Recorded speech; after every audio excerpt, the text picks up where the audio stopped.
माऊलींच्या समाधी सोहळ्याच्या निमित्ताने आपण इथं आलो आहोत। भगवान श्री ज्ञानोबाराय समग्र जीवन कसं असावं हे सांगत सांगत आपल्या जीवनाचा प्रवास करत गेले। त्यांच्या वाणीद्वारे प्रसवलेली सर्व ग्रंथ संपदा ही जीवनाची मार्गदर्शक अशी आदर्श संपदा, आदर्श संहिता आहे। मी तर असं म्हणेन, संत वाङ्मय हे अभ्यासक्रमात असावं एवढा आग्रह बरोबर होता, पण ते कुठं असावं याचा निर्णय व्यवस्थित झालाच नाही। अभंगगाथा, ज्ञानेश्वरी याच्या अभ्यासक्रमातल्या जागा तत्वज्ञानाच्या असायला हव्या होत्या। ते फिलॉसॉफी या नावाखाली शिकवलं जायला पाहिजे होतं ना। आता ते शिकवलं जातं काव्याच्या नावाखाली। मला असं वाटतं संत वाङ्मय हे काय लिटरसीचं मटेरियल नाही आहे, that's a material of philosophy. हे तत्वज्ञानाची ही मालमत्ता आहे। त्याच्यामुळे खूप छान तत्वज्ञान येतं आणि त्याच्या खालचे प्रश्न मात्र बालिश असतात। आम्हाला 12वीला अभंग होता, जोडोनिया धन उत्तम व्यवहारे, खूप छान अभंग आहे। मंदिरात लिहिला तरी चालेल, मंडपात लिहिला तरी चालेल, मंत्रालयात लिहिला तरी चालेल। विठाला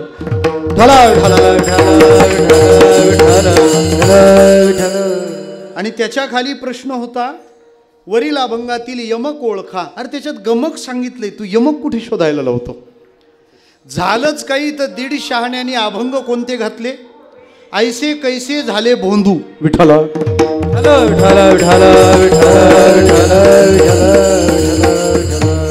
जे का रंजले गांजले शिकवलं असतं तर आम्ही ऐकलं असतं ना। परंतु संत वाङ्मय ज्यासाठी असावं, त्यामागचा जो उद्देश आहे, त्यामागचा त्याच्यातला जो उपदेश आहे, तो त्या वाङ्मयाचा उद्देश आहे ना, ते व्यवस्थित पोहोचलं जाणं गरजेचं होतं। ज्ञानेश्वरीची पारायणं होतात, ती केली जावीत, पण ज्ञानेश्वरी हा पारायणाचाच ग्रंथ आहे ही मान्यता चुकीची आहे। कारण पारायण म्हटल्यावर आपलं महालक्ष्मी वैभव लक्ष्मीपासून सुरू होतं। विठाला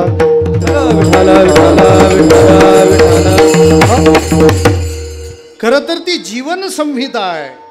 ज्ञानेश्वरी इज आयडियल कॉन्स्टिट्यूशन। जगातली आदर्श राज्य घटना म्हणजे ज्ञानेश्वरी आहे। 750 वर्षात सिद्धांतात बदल करावे लागले नाहीत, यात नवल नाही, दृष्टांत सुद्धा बदलावे लागले नाहीत। आता घटना आहे, पण घटना घडली की बदलावी लागते। विठाला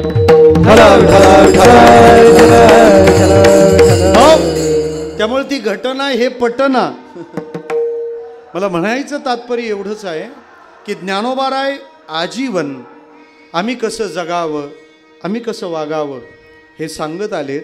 मला असं वाटतं उपक्रम म्हणजे ज्ञानोबारायांचं सगळं वाङ्मय आहे। आणि त्यांचा सोहळा पाहिल्यावर असं वाटतं जगातला आदर्श उपसंहार कसा असावा, माऊलीचा समाधी सोहळा आहे। विठाला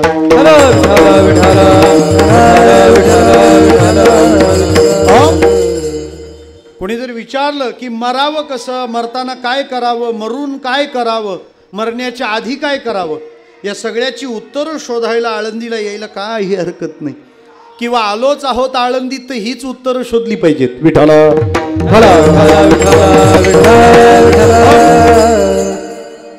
काय करून ठेवावं, पुढे नाही नाश जा, असं करून ठेवलंय की ज्याला नाशच नाही। चंद्रसूर्य असेपर्यंत ज्ञानेश्वरी काम करेल। मी तर म्हणतो ज्ञानेश्वरी तोपर्यंत चंद्रसूर्य व्यवस्थित काम करतील। विठाला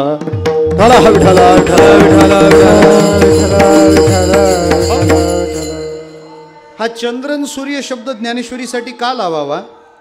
सूर्य ही बुद्धीची देवता आहे आणि चंद्र ही मनाची देवता आहे आणि ज्ञानेश्वरी म्हणजे मन आणि बुद्धीला केलेलं मार्गदर्शन आहे। विठाला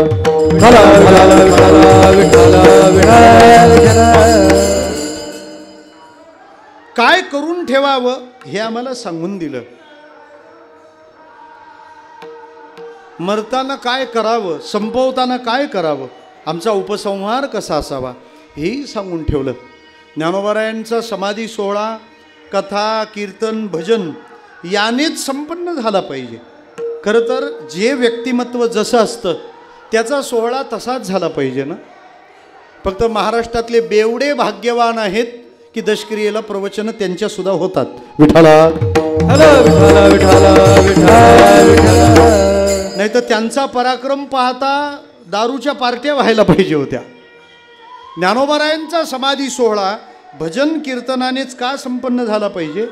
त्याचं कारण आहे, भजन कीर्तन ज्ञानोबारायांच्या जीवनातलं सगळ्यात आवडीचं साधन आहे. जरा सोपं बोलू, कीर्तनात समाधी लागते असं आपण ऐकलंय, आतापर्यंत लोक म्हणतात. पण समाधीत कीर्तन चालू राहू शकतं हा चमत्कार ज्ञानोबारायांनी जगाला दाखवला ना. समाधी बैसला निर्वाण कथा कीर्तन करीतो, समाधी बैसला निर्वाण कथा कीर्तन करीतो, समाधी बैसला निर्वाण कीर्तन करीतो, समाधी बैसला निर्वाण कथा कीर्तन करीतो. दान देवे घेतले दान, हृदयी धरोनिया ध्यान,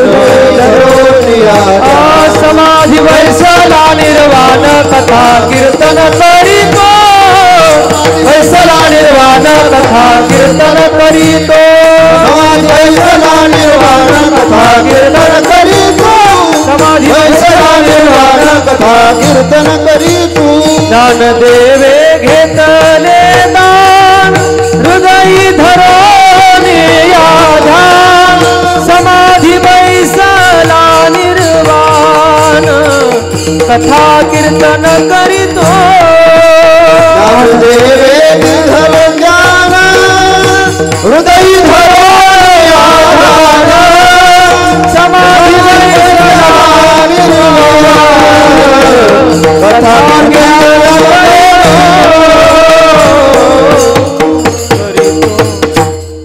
कीर्तनात समाधी लागते अलीकडचं आहे. समाधीत जाऊन केलं काय? कीर्तन. ज्ञानोबारायांच्या समाधी सोहळ्याला कीर्तनं केली पाहिजेत, सर्व दूर केली पाहिजेत, साऊंड मॉनिटर स्पीकर लावून केली पाहिजेत, करणे नव्हे. विठाला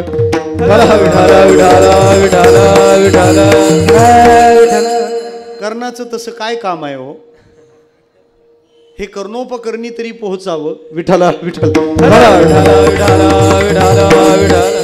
माऊलींच्या समाधी सोहळ्यात आपण कीर्तन का करावं? कारण सोहळा त्यांचा आहे, त्यामुळे त्यांच्या आवडीचंच सगळं झालं पाहिजे. तत्सुखे सुखित्वम, त्यांना ज्याने बरं वाटतं ते करणं आमचं काम आहे. ज्ञानोबारायांना कीर्तन इतकं प्रिय आहे म्हणून आम्ही ते केलं पाहिजे. गायलेला अभंग जगद्गुरु तुकोबारायांचा आहे, ज्ञानोबारायांचं वर्णन करणारा आहे.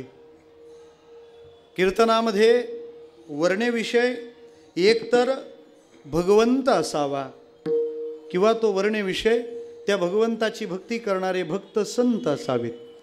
दोन पर्याय जर असतील तर आम्ही जास्त प्राधान्य देऊ ते संतांना. त्याचं कारण असं आहे, कीर्तनात देवाची कीर्ती आम्ही जर गायली तर देवाला आम्ही भक्त वाटतो. देवाची कीर्ती गायली तर आम्ही देवाला भक्त वाटतो. पण कीर्तनात संतांची कीर्ती गायली तर देवाला आपण देव वाटतो. विठ्ठला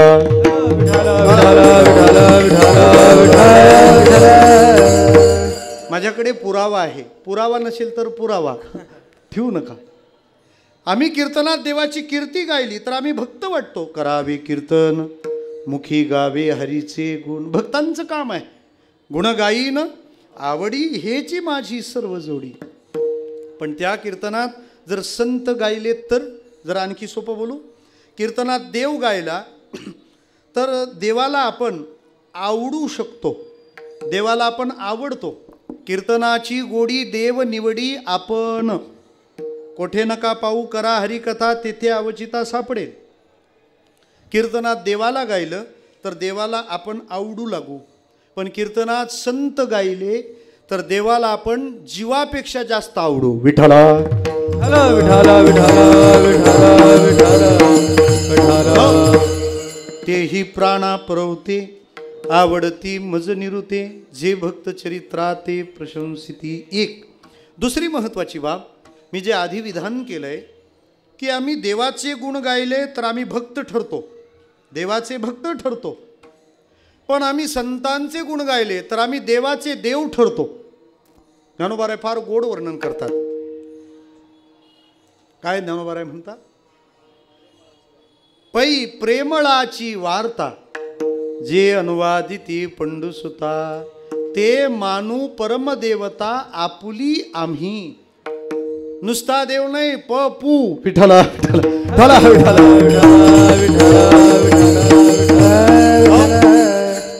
आणि जगामध्ये ज्ञानोबारायांसारखा गेय विषय तरी काय आहे हो? मला असं वाटतं ज्ञानोबाराय शिळे होणार नाहीत.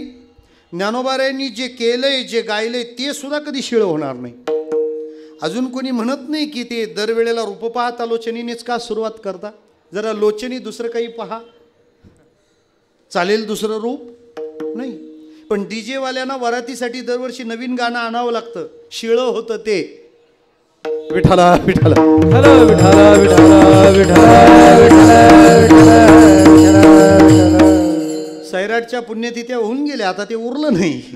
आता दुसरं काहीतरी पुरवावं लागतं.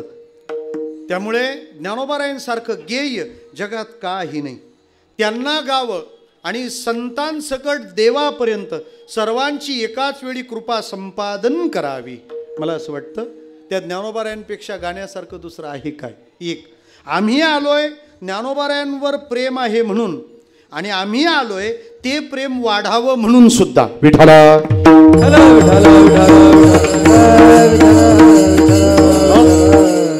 आळंदीला आलो का माऊलीवर प्रेम आहे म्हणून, आळंदीला आलो का आहे ते प्रेम वाढावं म्हणून. आणि प्रेम वाढण्याचा राजमार्ग असेल तर त्याच्याबद्दलचं श्रवण. भागवतामध्ये कृष्णचरित्र का ऐकावं त्याची 2 कारणं सांगितलेली आहेत. भक्त्योघवर्धनम यच्च कृष्ण संतोष हेतुकम. पहिलं कारण सांगितलं भक्त्योघवर्धनम यच्च. याचा अर्थ याच्या श्रवणाने आपल्या अंतःकरणात त्याच्याविषयी जी भक्ती उत्पन्न झालेली आहे तिचा तो ओघ वाढू लागतो. तसं ज्ञानोबारायांबद्दल आम्ही बोललो, ज्ञानोबारायांबद्दल जर आम्ही ऐकलं तर माऊलीबद्दलचं प्रेम आमच्या अंतःकरणातलं जागृत होईल. म्हणून ज्ञानोबारायांबद्दल बोललं पाहिजे, ज्ञानोबारायांबद्दलच बोललं पाहिजे, ज्ञानोबारायांबद्दल बोललं पाहिजेच. विठ्ठला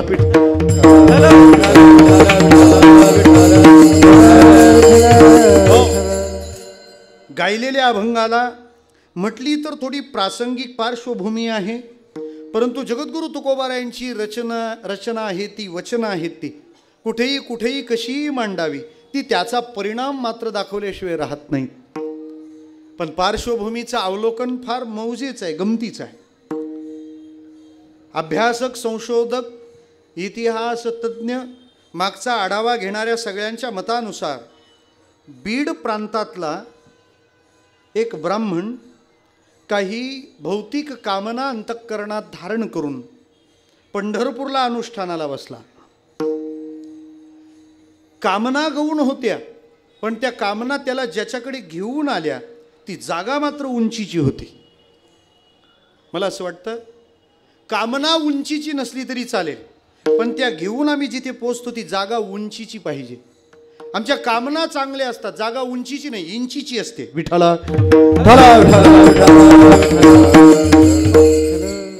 कामना अंतःकरणात काय आहेत? संशोधकांच्या म्हणण्यानुसार तो 2 गोष्टींसाठी आला होता. एक, त्याला अध्ययन न करता विद्वान व्हायचं होतं, आणि त्याला कष्ट न करता श्रम न करता धनवान व्हायचं होतं. आपण बहुश्रुत असे श्रोते आहात. मला एक प्रश्न आपल्याला करायचा आहे. अध्ययन न करता विद्वान होणे आणि कष्ट न करता धनवान होणे ह्या अपेक्षा काय फक्त 17व्या शतकातल्याच आहेत का? विठ्ठल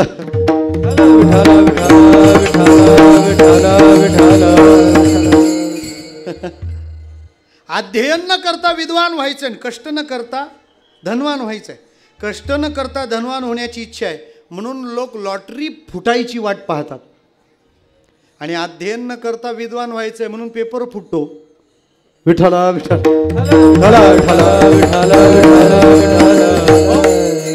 फुटीरतावाद मला सगळं आयतं मिळावं यासाठीचाच तर आहे ना. ते मिळावं, पण तेवढे श्रम होऊ नये, तेवढे श्रम होऊ नये.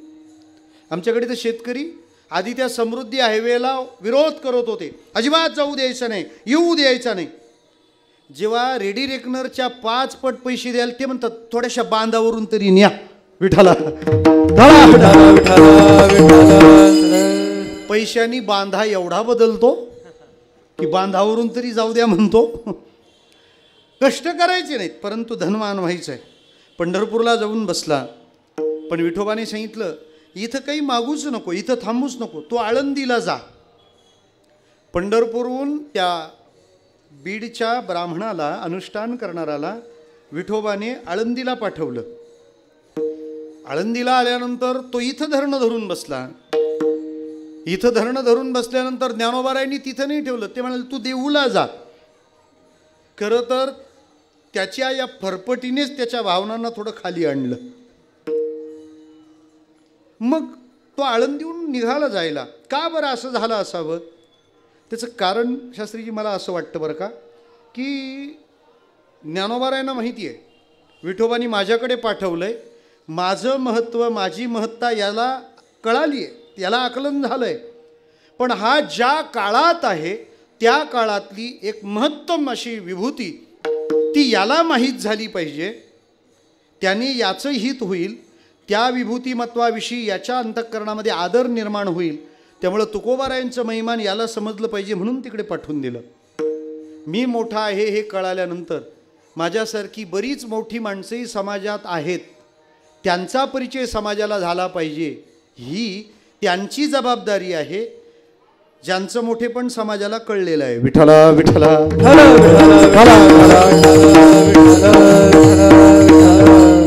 नाही तर मग माझ्याशिवाय आहेच कोण? विठ्ठला. लक्षात घ्या, मेंदूचा विकास सोपा आहे, बुद्धीचा विकास सोपा आहे, पण हृदयाचा विकास फार अवघड आहे. इतकं मोठं व्हावं की त्यात सगळं सामावलं जावं. ज्ञानोबाराय त्याला आळंदीहून देहूला पाठवून देतात, देहूला पाठवतात. तो त्याची समस्या घेऊन देहूला आला. काय भाग्य आहे हो त्या समस्येचं सुद्धा. इच्छा सामान्य, पण त्याला विठोबा कृपा करतो, त्याला ज्ञानोबाराय दर्शन देतात, तो देहूला तुकोबारायांपर्यंत येतो. मला असं वाटतं प्रश्न बरोबर आहे, पण आम्ही चुकीच्या माणसाकडे घेऊन जाणं चुकीचं आहे. प्रश्न चुकीचा असू द्या, पण ज्याच्याकडे न्यावं ना तो माणूस योग्य असावा. जरा सोपं बोलू, प्रश्न योग्य आहे, पण ज्याच्याकडे घेऊन गेलो तो माणूस अयोग्य असेल तर होईल ते योग्य का अयोग्य? बोला. अयोग्य. प्रश्न अयोग्य आहे, पण घेऊन गेलो योग्य माणसाकडे, होईल ते योग्य का अयोग्य? काय होईल? प्रश्न अयोग्य आहे, पण ज्याच्याकडे नेला तो माणूस योग्य, होईल काय? योग्य. प्रश्न योग्य, ज्याच्याकडे नेला तो माणूस अयोग्य, परिणाम काय होईल? अयोग्यच होणार ना. त्याचं कारण असं आहे, अयोग्य माणसं योग्य विषयाला देखील अयोग्य स्थितीला नेऊन ठेवतात, पण योग्य माणसं अयोग्य विषय घेऊन आलेल्याला योग्य ठिकाणी नेऊन पोहोचवतात. विठ्ठला.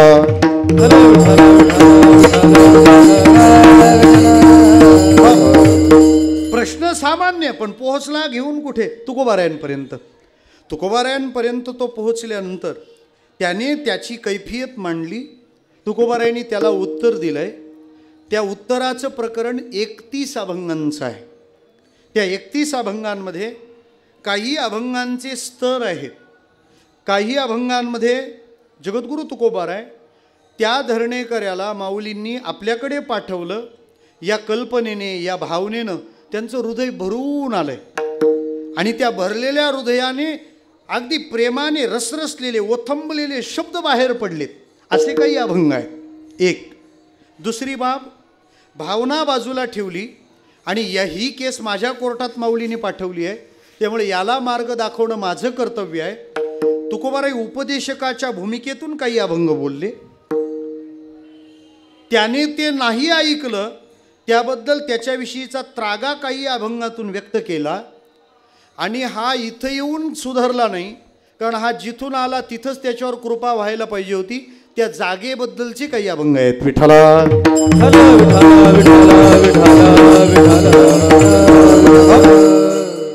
पहिला स्तर या 31 अभंगांमधला कोणता आहे? ज्ञानोबारायांनी इथं पाठवलंय. आणि काही काही ज्या जागा आहेत ना जुन्या काळात घडलेल्या, त्यांचं वर्णन आपण शब्दांनी काय करू शकतो? हो, काय वर्णन करू शकतो? काय वर्णन करू शकतो सांगतो मी आपल्याला. मी कधी कधी विचार करतो, जेव्हा 10व्या अध्यायात भगवान अर्जुनाला विभूतियोग सांगत होते आणि सांगता सांगता भगवान पटकन बोलले पांडवानंद धनंजय. पांडवांमध्ये अर्जुना तू माझी विभूती आहे हे ऐकताना अर्जुनाचं काय झालं असेल? विठ्ठला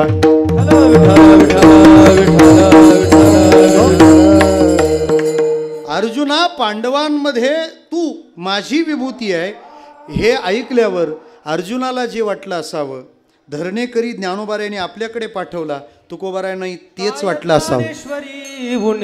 तिही पाठविले धरणे, तिही पाठविले धरणे, तिही पाठविले धरणे, ज्ञानेश्वरी उडे तिही पाठविले धरणे, तिही पाठविले धरणे, तिही पाठविले धरणे. काय ज्ञानेश्वरी उणे तिही पाठविले धरणे. GST कमी केलाय त्यांनी. विठ्ठला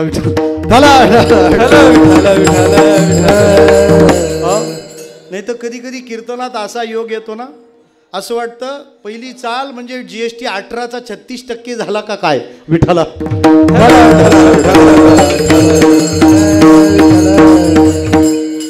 मी ज्या दिवशी कमी विचार करून गेलेला असतो त्या दिवशी ते फायद्यात असतं. विठ्ठला विठ्ठला विठ्ठला विठ्ठला विठ्ठला, कारण पुरवठ्याला बरं पडतं. विठ्ठला विठ्ठला विठ्ठला विठ्ठला. वैकुंठवासी जगन्नाथ अण्णा म्हणायचे, जेव्हा म्हणे खूप कमी मटेरियल असतं तेव्हा 2 तास पुरवायचं असतं, एरवी 2 तासात सगळं संपवायचं असतं. कधी कधी दडपण येतं, कधी कधी दडपून देता येतं. विठ्ठला विठ्ठला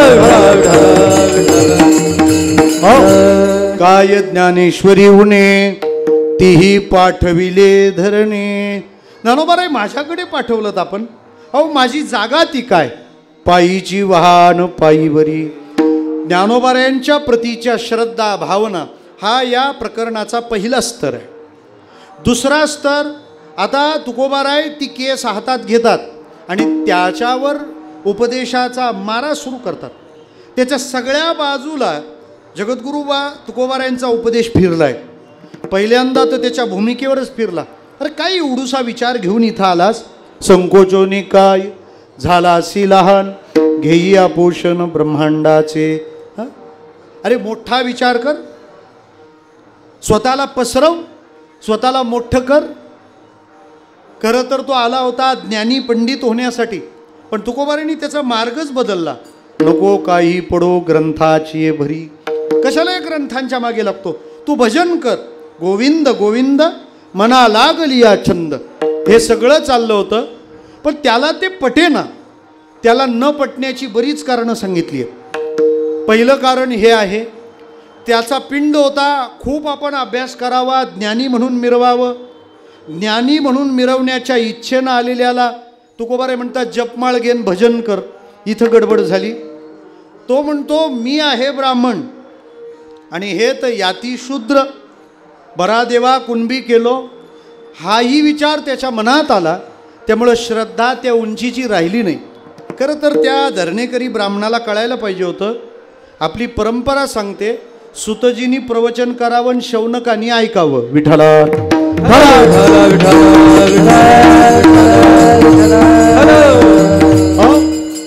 बरं का इलग महाराज, मला असं वाटतं सुतजींनी प्रवचन करावं आणि शौनकानी ऐकावं ही परंपरा भारतात जवळपास पुन्हा संपुष्टात आली, पण फक्त महाराष्ट्रात जिवंत राहिली. हे जोग महाराजांचे उपकार आहे.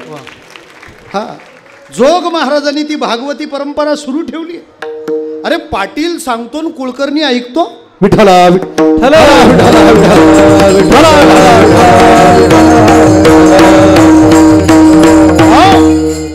मला असं वाटतं ज्ञानोबाराय आणि जोग महाराज निराळे नाही. विठ्ठला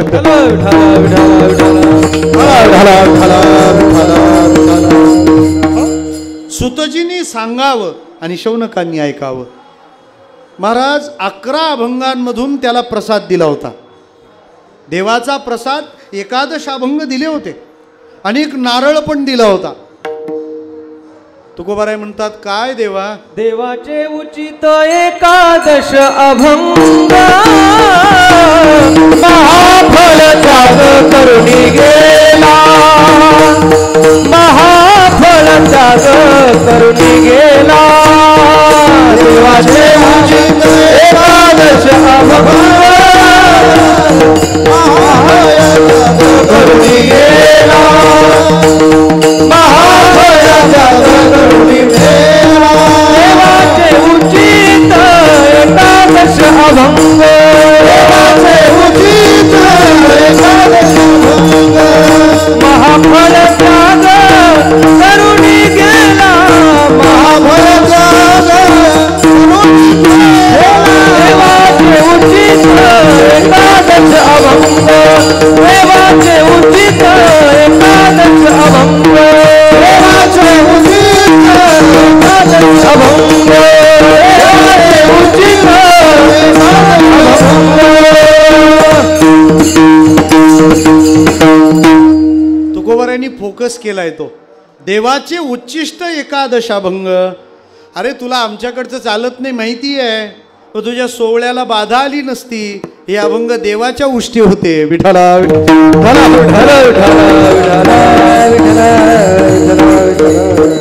हो ते 11 अभंग टाकले आणि महाफळाचा त्याग केला. तो निघून गेला. तुकोबारायांना वाईट वाटलं. महाराज म्हणाले अविश्वासियाचे शरीर सुतकी. काय बिचाऱ्याकडे श्रद्धा नाही, विश्वास नाही, सद्भावना नाही. तो निघून गेला. ते सगळं तो टाकून गेला. खरं तर असा आहे, जो नारळ तुकाराम महाराजांनी त्याला दिला होता तो नारळ साधा नव्हता. तो नारळ साधा नव्हता. अहमदाबादला एक सावकार राहायचा, म्हणजे तेव्हाचं कर्णावती. पुढं कदाचित होईल. आता फैजपूरचं अयोध्या झालं ना, मग अहमदाबादचं कर्णावती होईल. संभाजीनगर बघू जमलं तर. विठ्ठला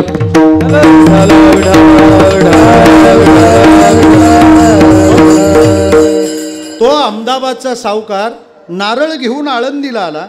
ज्ञानोबारायांना नवस केला होता त्याने. काय की माझं सगळं सुखमय व्हावं, मी आपल्याला नारळ वाहीन. त्या नारळाच्या आत खोबरं नव्हतं. त्या नारळाची कवटी, तो नारळ विभागून फोडून त्याच्या आत रत्न माणिक मोती जड जवाहीर भरले आणि तो नारळ पुन्हा जोडला. तो ज्ञानोबारायांच्या समाधीवर वाहण्यासाठी आला. ज्ञानोबारायांनी त्या सावकाराला स्वप्नात दृष्टांत देऊन सांगितलं, हा नारळ तू इथं ठेवू नको, हा नारळ इथं ठेवायचा नाही. त्याने ज्ञानोबारायाने विचारलं, हा इथं नको ठेवू तर कुठे ठेवू? ते म्हणाले कुठेच ठेवू नको, डायरेक्ट देहू. तू देहूला तुकोबारायांकडे तो नारळ नेऊन दे, तो नारळ तिथं नेऊन ठेव.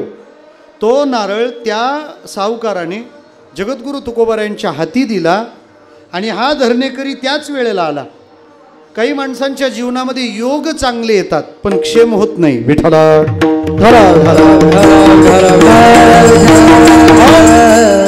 महाराज त्याने अश्रद्धेने तो नारळ जो तुकोबारायांनी त्याच्याकडे दिला तो त्यांनी नाकारला. मला असं वाटतं त्याच्या ज्या 2 कामना होत्या ना त्या आपोआप पूर्ण झाल्या असत्या. साधू परिणाम तोच देतो, प्रक्रिया त्याची स्वतःची असते. आपल्या पद्धतीनं तो आपल्याला देत नाही, त्याच्या देण्याची पद्धत निराळी असते. आमच्या गणेशपुरीला एक संत झाले, नित्यानंद स्वामी. सगळ्या प्रकारची लोक त्यांच्यापर्यंत यायची. सगळ्या प्रकारची लोक ज्यांच्यापर्यंत जाऊ शकतात त्याला साधू म्हणतात. साधूला सर्कल नसतं. हां, किंबहुना सर्कलमधून सरकल्याशिवाय साधू होता येत नाही. विठ्ठला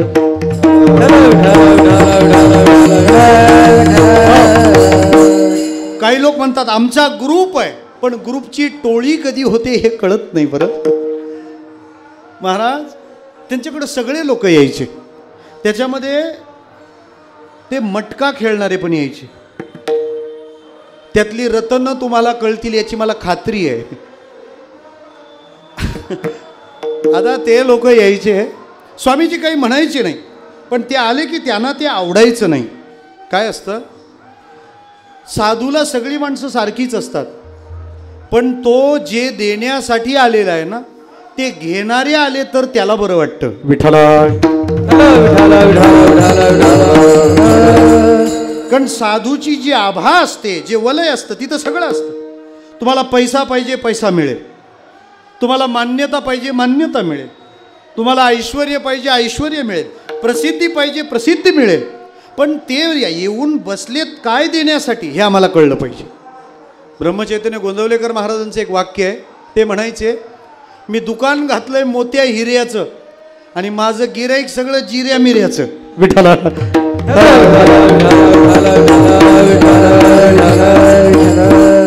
मध्ये मटका खेळणारे आले ना की स्वामी असे दगड उचलायचे आणि त्यांना फेकून मारायचे. ते खडे स्वामींना मारले ना, हे मटकावाले फार हुशार, ते सगळे मारलेले खडे गोळा करायचे. गोळा करून झाले का ते मोजायचे. आता अख्खं सांगू का काय, सांगा ना एखादा आकडा. विठ्ठला हो हो हो, जेवढे खडे भरतील त्या संख्येला आकडा लावायचे आणि जिंकायचे. मला म्हणायचं काय, साधू देण्याकरताच बसलाय, पण देण्याची त्याची स्वतःची पद्धत असते, आपल्या पद्धतीनं नाही तो देत. 11 अभंग अभ्यासले असते तर विद्वानही झाला असता आणि नारळ घरी नेला असता श्रीमंतही झाला असता. विठ्ठला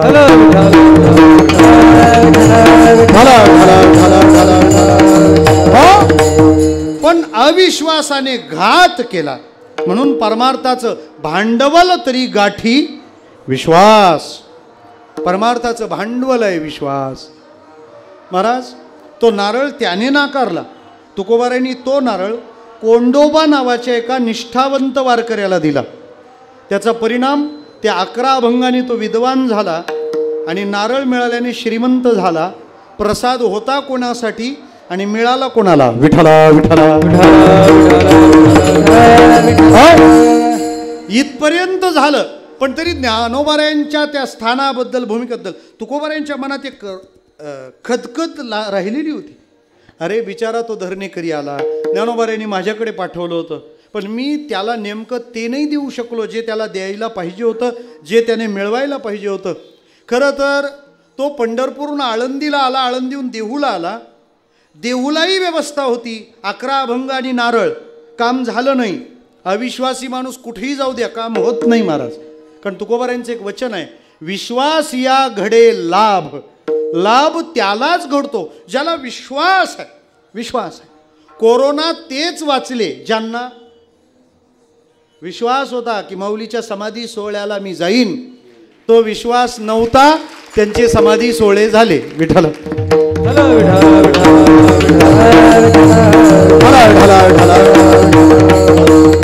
हा सगळा खेळच विश्वासाचा आहे.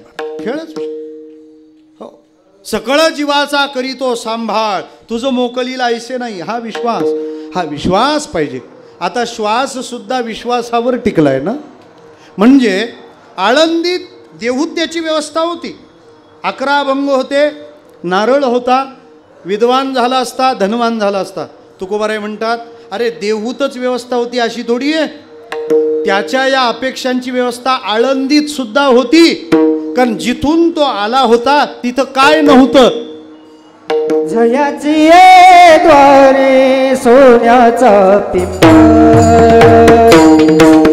जयाची द्वारे सोन्याचा पिंपळ, जयाची द्वारे सोन्याचा पिंपळ,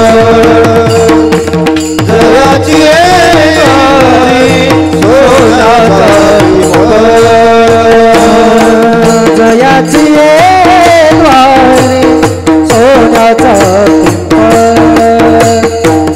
जयाची द्वारे सोन्याचा पिंपळ, जयाची द्वारे सोन्याचा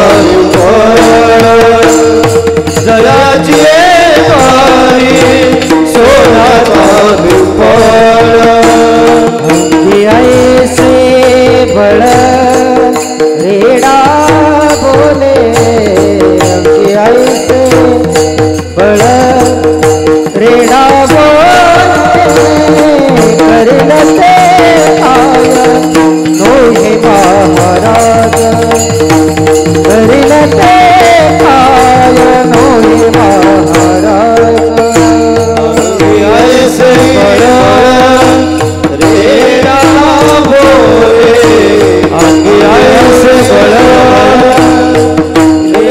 रेडा बोले करील ते काय नोहे महाराज करील ते काय नोहे महाराज दयाची द्वारी सोन्याचा पिंपळ अंगी ऐसे बळ रेडा बोले अंगी ऐसे बळ रेडा बोले दयाची द्वारी सोन्याचा पिंपळ अंगी ऐसे बळ रेडा बोले अंगी ऐसे बळ रेडा बोले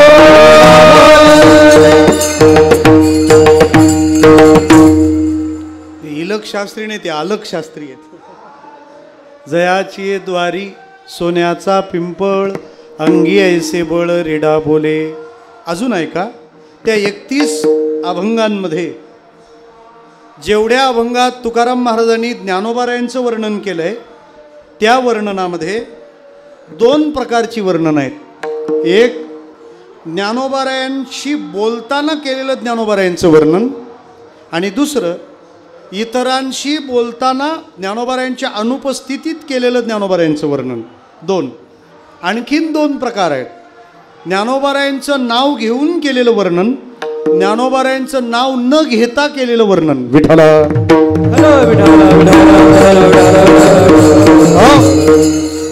ज्ञानोबाराय समोर आहेत आणि ज्ञानोबारायांचं नाव घेऊन केलेलं वर्णन. ज्ञानियांचा गुरु राजा महाराज म्हणती ज्ञानदेव तुम्हा ऐसे. ज्ञानोबारायांच्या समोर ज्ञानोबारायांचं नाव घेऊन, ज्ञानोबारायांच्या समोर नाही आणि ज्ञानोबारायांचं नाव नाही, पण वर्णनात ज्ञानोबाराय सोडून दुसरं काहीच नाही. जयाची द्वारी सोन्याचा पिंपळ. जयाची कोणाच्या नावाचा उल्लेख नाही. अंगी ऐसे बळ करील ते काय नोहे महाराज. जयाने घातली तेथे सुखा काय उणे. कुठंच उल्लेख नाही. विठ्ठला विठ्ठला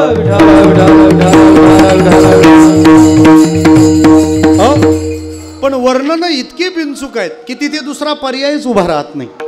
एक या अभंगाकडे कसं बघू असं म्हणण्यापेक्षा कसं कसं बघू असा प्रश्न पडतो. या अभंगातला प्रत्येक या अभंगातलं प्रत्येक पद प्रत्येक वेळेला नवीन भावाला जन्म घालतं. जशी ती नवनवोन्मेष शालिनी आहे ना, नित्य नूतन देखीजे गीता तत्व. जरा सोपं बोलू का? या अभंगाचं स्ट्रक्चर असं आहे, स्ट्रक्चर कॉलम. या अभंगाचं पहिलं चरण हे ज्ञानोबारायांच्या स्वरूपाचं वर्णन आहे. या अभंगाचं दुसरं चरण ज्ञानोबारायांच्या सामर्थ्याचं वर्णन आहे. या अभंगाचं तिसरं चरण ज्ञानोबारायांच्या स्वभावाचं वर्णन आहे. या अभंगाचं चौथं चरण ज्ञानोबारायांच्या समृद्धीचं वर्णन आहे. विठ्ठला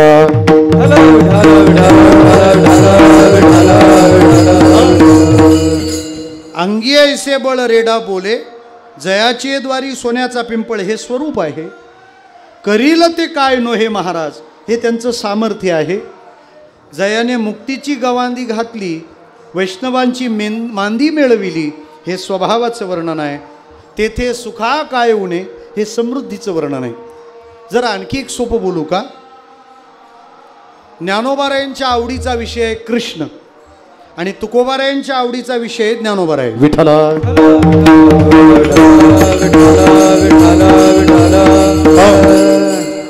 आणि आपल्याला जे प्रिय आहे त्याच्याबद्दल खूप गायलं पाहिजे.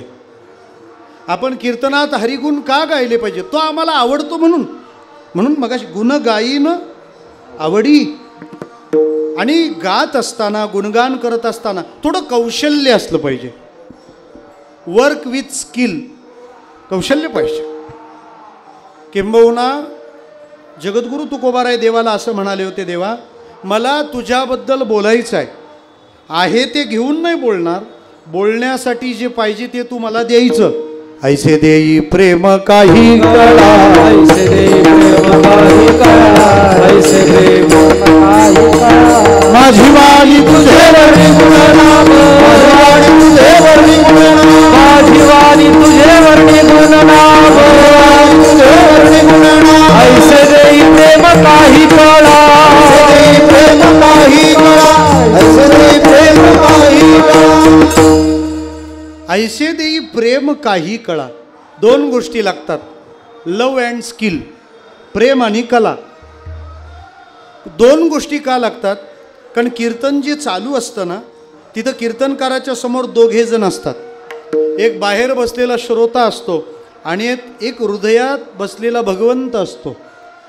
भगवंत असतो हृदय असलं तर विठ्ठला विठ्ठल विठ्ठला विठ्ठला विठ्ठला विठ्ठला. आणि कीर्तनाने दोघांना खुश करायचं आहे, कोणी नाराज होता कामा नये. पण बाहेरचे आणि आतले यांच्या चॉईस निराळ्या आहेत. ऐसा कहा जाता है, दुनिया वालों के लिए प्रेजेंटेशन जरूरी है और ऊपर वाले के लिए इमिटेशन जरूरी है. ऊपर वाला इमिटेशन देखता है, प्रेजेंटेशन नहीं, और दुनिया वाले प्रेजेंटेशन देखते, इमिटेशन नहीं. विठला विठला. फिर भी ऊपर वाला प्रेजेंटेशन नहीं देखता, लेकिन दुनिया वालों के लिए जरूरी है, और दुनिया वाले इमिटेशन नहीं देखते, लेकिन ऊपर वालों के लिए जरूरी है. कीर्तन प्रेमाने झालं पाहिजे, कारण देवाला ते हवंय, आणि कीर्तन कौशल्याने झालं पाहिजे. लोक आहेत ना, कारण कीर्तन करण्याची कला नसेल तर ऐकणारे कळा देतील. एक कीर्तन होतं 9 ते 11, 11 वाजेपर्यंत सगळे आ करायला लागले. हो, 11:30 झाले, 12 झाले. बरं, कंटाळवाणी असतात ती लेट का होतात हे कळत नाही. विठ्ठला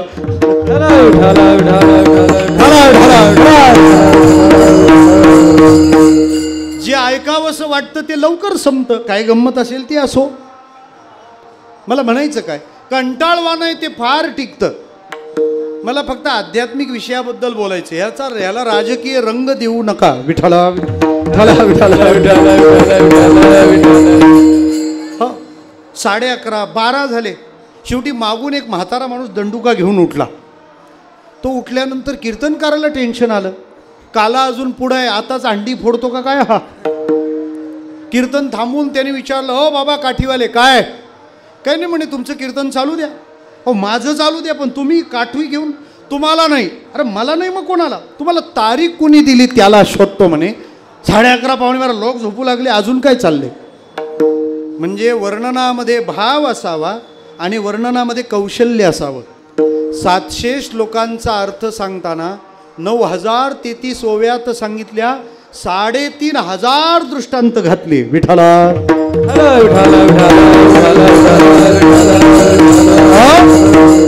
आणि महाराज दृष्टांत सुद्धा कसे, एका वेळेला 2 टोकं, एका वेळेला 2 टोकं. ज्ञानेश्वरीच्या दृष्टांताची कमाल आहे. कधी भूगोलातलं सांगतात, कधी खगोलातलं सांगतात. एकाच मुद्द्याला 2 टोकाची उदाहरणं आहेत. आधी भूगोलात थांबले आणि मग खगोलात गेले. खगोलाचं उदाहरण, मग पुनवे हुनी जैसे शशीबिंब दिसे दिसे हारपतावसे नाहीची होय. त्याला वाटलं आकाशातलं नाही कळणार, जमिनीवर येऊन जमिनीवरचं सांगू म्हणजे माणसं जमिनीवर राहतील. ज्ञानोबाराय म्हणतात, जैसा शरत्कालू रिगे मग सरिता ओहटू लागे तैसे चित्त काढेल वेगे प्रपंचोनी. अजून टोक सांगू का? काकडे माऊली आहे, डिक्शनरी आहे ज्ञानेश्वरीची, आपल्याला काय अडचण आहे. टोक सांगू, यज्ञशालेतून वेश्यालयापर्यंत. विठ्ठला विठ्ठला.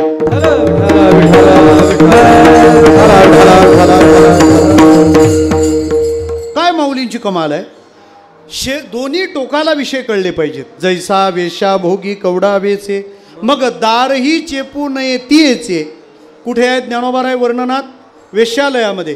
तैसे लाजीरवाने दीक्षितांचे काय सांगू, यज्ञापर्यंत. या क्रमात सुद्धा गंमत आहे. काय गंमत आहे? वेश्यालयापासून उदाहरण सुरू केलं, पण संपवताना यज्ञशाळेत आणलं. विठ्ठला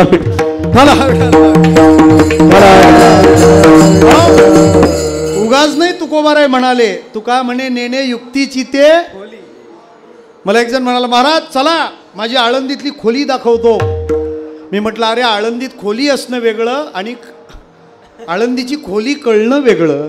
आळंदीत खोली असावी पण त्या खोलीला खोली असावी. आता फार खोलात जाऊन नाही काही सांगत. विठ्ठला म्हणजे वर्णन करावं पण ते कौशल्याचं असावं ना. अहो किचनमध्ये गहू असतो, गहू. पण जी बुद्धिवान गृहिणी आहे ती काय रोज चपात्या नाही बनवत, कधी शिरा बनवते, कधी अजून काही अधिक अजून काही, कधी लापशी बनवते. म्हणजे प्रकार आहे एकच गहू पण प्रकार मात्र त्याचे बहु. वर्णन करताना सुद्धा असे भिन्न भिन्न आयाम असले पाहिजेत. सांगायचं तेच पण तू प्रत्येक वेळेला तो भावनांचा कल्पनांचा असा विहार असला पाहिजे. आणि ती ताकद संप्रदायात आहे, इथल्या तत्त्वज्ञानात आहे, इथल्या प्रबोधनात आहे. मला वाटतं काही दिवसांनी आहे ना ते पिक्चरचे हिरो, नाटकाचे सिरियलवाले कीर्तनकारांवर कंप्लेंट करतील, आमचं यूट्यूब यांनीच खाल्लं. विठ्ठला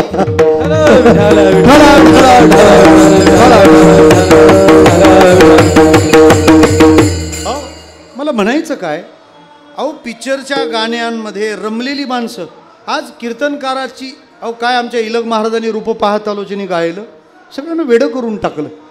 म्हणजे याचा अर्थ पुरुषोत्तम महाराज तर पुरुषोत्तम. मला म्हणायचं काय आहे की हे पोटेन्शियल आहे, हे इथून दिलं जाऊ शकतं, हे इथून बाहेर पडू शकतं. आमचा संप्रदाय सर्व प्रांतातून उत्तम आहे आणि ही ज्ञानोबारायांची परंपरा आहे बरं का दीपक महाराज. आम्ही तत्त्वज्ञानामध्ये सरस आहोत, ही ज्ञानोबारायांचीच परंपरा. आणि आम्ही गानकलेत तुमचं तांडव तर ऐकतच राहावं असं वाटतं. हां म्हणजे मोरारी बापूंनी त्यांना म्हटलं की तुम्ही तुकोबारायांची आरती गा. मला ती पाहून फार बरं वाटलं. विठ्ठला म्हणजे वारकरी अर्थात आळंदीची परंपरा ही कीर्तनकारांच्या माध्यमातून तत्त्वज्ञानाची आहे. आणि गानकला ही सुद्धा माऊलीची परंपरा आहे. कारण ज्ञानोबाराय नुसते संत नव्हते, गायक संत होते. जनी म्हणे ज्ञानदेवा बोला अभंग. ज्ञानोबाराय गायक संत आहेत. त्याच्यामुळे त्यांच्या अभंगाला चाल लावायला कोणताही गायक नाही चालत. ब्रह्मचार्यानं जमलं ते तरी शेवटचं चरण राहिलंय, ज्ञानदेव म्हणे नाही झालं अजून. विठ्ठला म्हणून मला संप्रदायातल्या लोकांना सांगावं लागेल की संप्रदायाचा गायक हा कधी बाजारू नसतो. विठ्ठला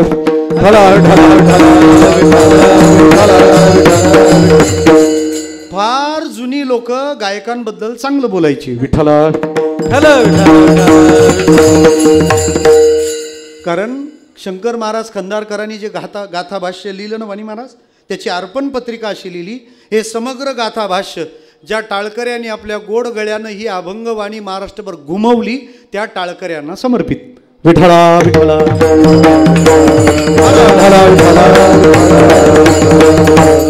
त्यामुळे आम्ही समृद्ध आहोत आणि त्या उंचीनं त्या ताकदीनं हे सगळं तिथं गेलं पाहिजे. तुकोबारायांनी ज्ञानोबारायांचं वर्णन किती किती वैविध्यानं केलंय. जरा सोपं बोलू, ज्ञानोबारायांच्या आवडीचा कृष्ण म्हणून ज्ञानोबारायांनी कृष्णाचं वर्णन केलं. ऐका यशश्री अवदार्य ज्ञान वैराग्य ऐश्वर्य हे सहाय्य गुणवर्य वसती जेत म्हणून तो भगवंतो. जसं वर्णन ज्ञानोबाराय कृष्णाचं करतात. जरा सोपं बोलू, हा अभंगसुद्धा तुकोबारायांनी ज्ञानोबारायांचं केलेलं षड्गुण ऐश्वर्याचंच वर्णन आहे. विठ्ठला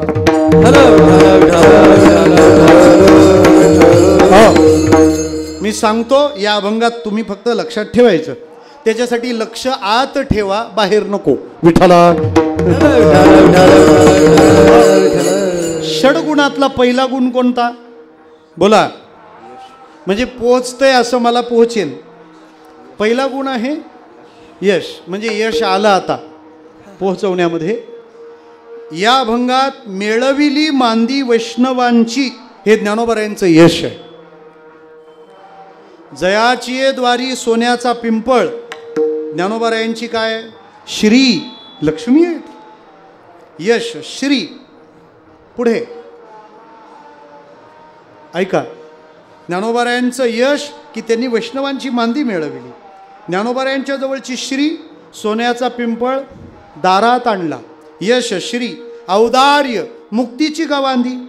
जेवायला घालणारा माणूस उदारच लागतो, नाही तर मग जेवणाची वेळ झाली की मग या. मला एका गावात आग्रह फार झाला, महाराज असं नाही चालणार का, पुढच्या वेळेला जेवूनच जायचं. विठ्ठल राहू द्या, ते 4G मटेरियल आहे. विठ्ठला पुढच्या वेळेला जेवूनच जायचं. म्हणजे आता औदार्य पाहिजे ना, उदारता पाहिजे, त्यावेळेला तर जेवू घातलं जाईल. यशश्री औदार्य ज्ञान अंगी ऐसे बळ रेडा बोले. वैराग्य परीप आहे बीज शुद्ध अंगी. कारण वैराग्याचा संबंध शुद्धीशी असतो का, शुद्धी म्हणजेच वैराग्य ना. ज्ञानोबारायांनी केलेलं वैराग्याचं वर्णन आठवा. जन्मतेनी प्रसंगे स्त्रीदेह शिवणे अंगे. तेथुनी जन्मावगे सोवळे किजे. तो सोवळे शब्द शुद्धीच्या अर्थानेच आहे. विठ्ठला आणि ती शुद्धी वैराग्याचा आग्रह धरते. आणि राहिलं उरलं ऐश्वर्य, तेथे सुखा काय उणे. विठ्ठला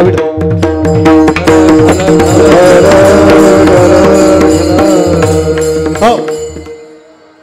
आता या अंगाने जगद्गुरु तुकोबाराय ज्ञानोबारायांचं वर्णन करतात. हे सगळं वर्णन का केलं पाहिजे हो, त्याचं कारण असं आहे, ज्ञानोबारायांच्या चरणाशी आलेला इथून पुढचा कोणताही साधक रिकामा नाही गेला पाहिजे असं माऊलीला वाटतं. आणि माणूस निश्चिंत केव्हा होतो, जेव्हा त्याला सांगितलं जातं. घाबरण्याचं कारण नाही. महाराज कोरोनाच्या काळात कीर्तनं का चालू राहायला पाहिजे होती, कारण कीर्तनांची खरी गरज तिथं होती. कुणीतरी सांगणारं पाहिजे होतं, घाबरण्याचं कारण नाही. आणि मला असं वाटतं कीर्तनांचा खरा उद्देशच हा होता की समाज मानस निश्चिंत राहिलं पाहिजे, निश्चिंत राहिलं पाहिजे. त्याशिवाय कसं काय निश्चिंत राहील. आम्हाला कोणतरी सांगितलं पाहिजे, अरे घाबरायचं काही कारण नाही. आणि कीर्तनं कशासाठी असतील मला माहीत नाही, पण मला असं वाटतं कीर्तन फक्त निर्भय बनवण्यासाठी आहे. कारण 7 दिवस भागवत ऐकल्यानंतर शुकदेवानी राजा परीक्षितेला विचारलं होतं, व्हॉट्स युअर एक्सपिरियन्स, तुमचा अनुभव काय. त्याला उत्तर दिलं होतं राजाने, मृत्यूभ्यो न बिभेम्यहम. गुरुदेव आता मी मृत्यूला भीत नाही. जा भीत नाही आता आपुल्या मरणा. मला म्हणायचं काय, निर्भय होणं हेच कीर्तनाचं फलित आहे. विठ्ठला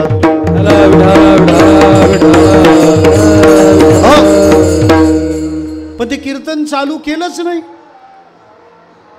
जे कायम बंद करायला पाहिजे होतं ते पहिलं चालू केलं, आणि जे कायम चालू ठेवायला पाहिजे ते पहिलं बंद केलं. मग बंद करायला पाहिजे ते चालू करतात, म्हणजे चालू करणारे किती चालू असले पाहिजेत. हां, आता आपण भाग्यवान आहोत, माऊलीच्या सोहळ्याला आलोय. पहिली लाट येऊन गेली, दुसरी येऊन गेली, तिसरी आता बनवायला घेतली आहे. मला प्रश्न पडतोय, काय वॅक्सिन फ्री का आणि व्हायरस आफ्री का. विठ्ठला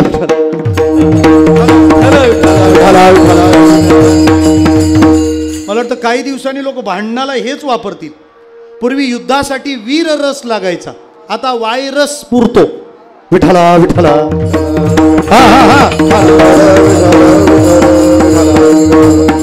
मला सांगितलं पाहिजे, तू घाबरण्याचं कारण नाही. भगवंत सांभाळेल ना, तो तुझी काळजी घेईल ना. तसा ज्ञानोबारायांच्या दारात आलेला साधक हा तितक्याच श्रद्धेने विश्वासाने राहिला पाहिजे, टिकला पाहिजे. ज्ञानोबाराय कसे आहेत, त्यांचं सामर्थ्य काय, जगद्गुरु तुकोबाराय मांडू लागलेत. जयाचे द्वारी सोन्याचा पिंपळ. जरा सोपं बोलू का, ज्ञानोबारायांच्या बाबतीतला पूर्ण खुलासाच जणू काही तुकोबारायांनी केला आहे. त्यांच्या दारात काय, त्यांच्या अंगात काय, त्यांच्या घरात काय, त्यांच्या आवारात काय, मी तर म्हणेन त्यांच्या गावात काय, हा सगळा खडानखडा माहितीचा विचार तुकोबारायांनी या अभंगात मांडला आहे. त्यांच्या दारात काय, त्यांच्या अंगात काय, याच्यासाठी पहिलं चरण आहे.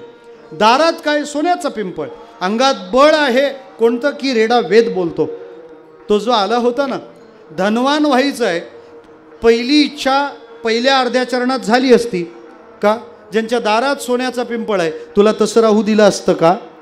आणि ज्यांनी कृपा केल्यावर रेडा वेद बोलायला रेडी होतो, ऑलरेडी तुला तसं ठेवलं असतं का? विठ्ठल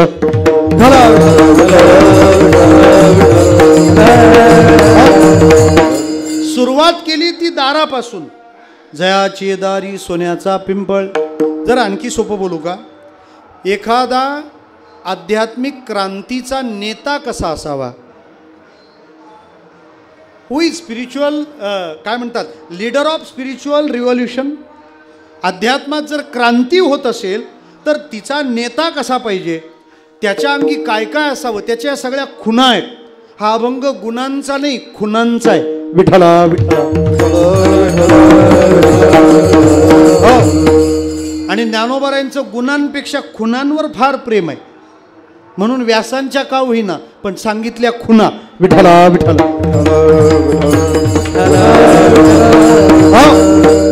त्याच्या दारात सोन्याचा पिंपळ असावा. जयाची द्वारी नाही म्हणायचं, तयाची द्वारी म्हणू आपण. जो आध्यात्मिक नेता बनायला निघाला ना, त्याच्या दारात सोन्याचा पिंपळ असला पाहिजे. सोन्याचा या शब्दाचा आपण रूढार्थाने जो अर्थ घेतो तो सुखाचा. माझा आजचा दिवस सोन्याचा झाला म्हणजे काय? काही लोकांना टेन्शन आलंय, सोनियाचा होतो की काय? विठ्ठला.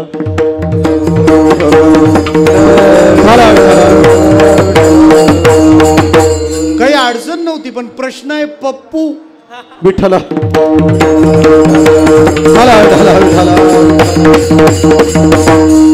आपल्याला परमपूज्य पाहिजे.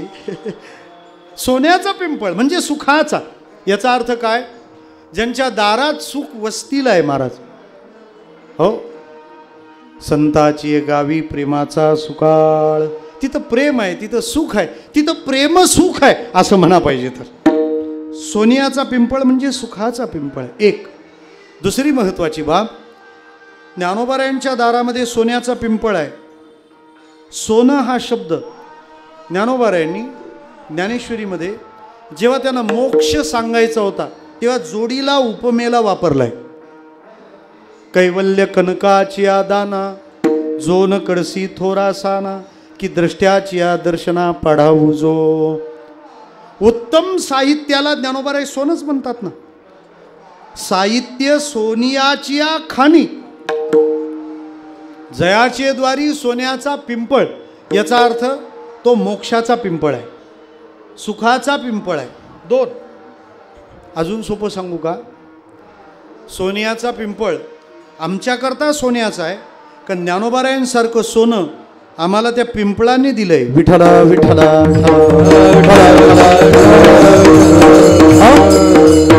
कारण विठ्ठलपंत काशीला निघून गेल्यानंतर रुक्मिणी आई साहेब चिंतित झाल्या. आता कसं करावं? पतिव्रतेचे जिने भ्रताराच्या वर्तमाने विवंचनेत सापडल्या, काय करावं? मग त्यांनी एक नियम केला. कोणता? पिंपळाला रोज 1000 प्रदक्षिणा घालायच्या. अडचणीत सापडलेल्या माणसाने एक करावं, जीवनात एखादा नियम घ्यावा, तो नियम त्याला तारतो. एखाद्यानं नियम केला ना, समजायचा हा तरणार, पण नेम नाही, काही नेम नाही. विठ्ठला.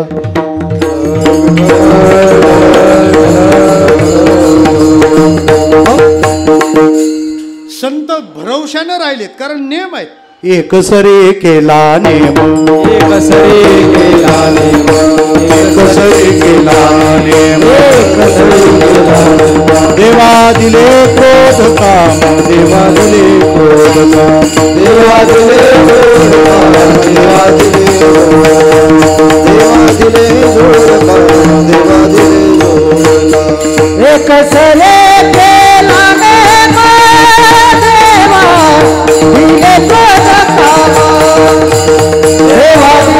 क्रोध काम, देवा दिले क्रोध काम, देवा दिले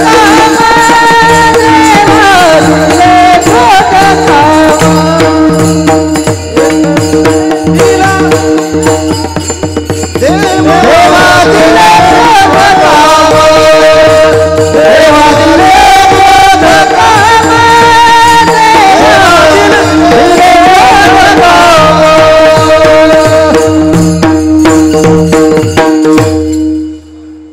आमचे गुरुदेव ह्या नित्यनेमाबद्दल फार गोड सांगायचे.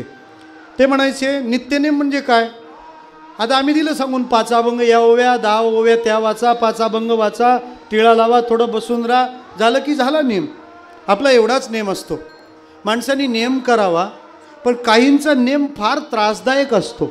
कारण त्यांचा नेम झाल्यावर कोण कोण नेम करतो का नाही त्याच्यावर नेम धरून हल्ला चढवणं हा खतरनाक नेम आहे. विठ्ठला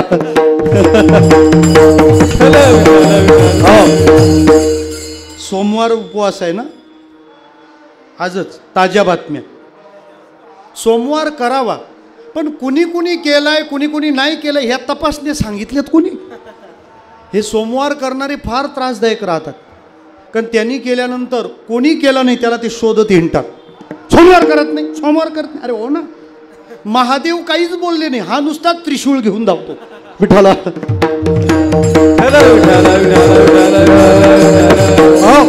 मला असं वाटतं कुणाला त्रास न देणं हा सगळ्यात मोठा नियम आहे.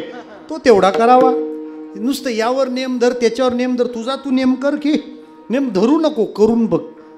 ते म्हणायचे असा 5 मिनिटाचा 10 मिनिटाचा नित्यनेम नसतो म्हणे. मग हे जगत नित्य अनित्याचं मिश्रण आहे.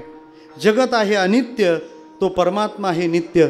या जगात राहताना त्या नित्य परमात्म्यावर नेम धरून राहणं याला म्हणतात नित्य नेम. विठ्ठला विठ्ठला विठ्ठला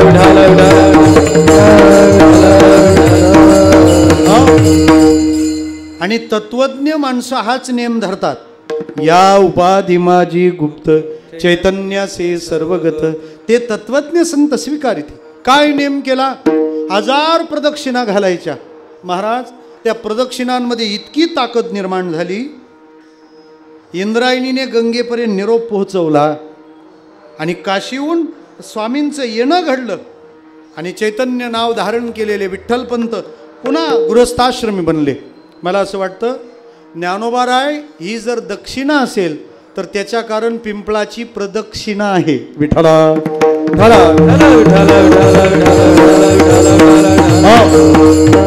मग जर ज्ञानोबाराय आमच्यासाठी सोनं आहे तर मग ते सोनं ज्या पिंपळानं आम्हाला दिलं तो पिंपळ आमच्यासाठी सोन्याचा पिंपळ नव्हे काय. अजून सोपं सांगतो, सोन्याचाच आहे. जा काय म्हणायचं ते म्हणा. विठ्ठला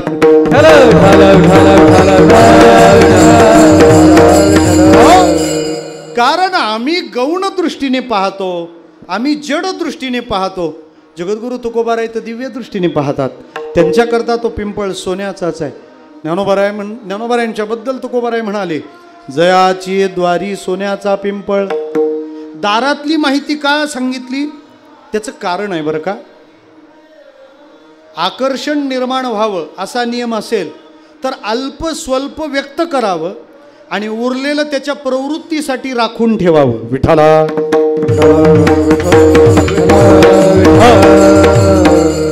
पुन्हा बोलतो, आकर्षणाच्या निर्मितीसाठी अल्प स्वल्प व्यक्त करावं आणि त्याच्या प्रवृत्तीकरता उरलेलं राखून ठेवावं.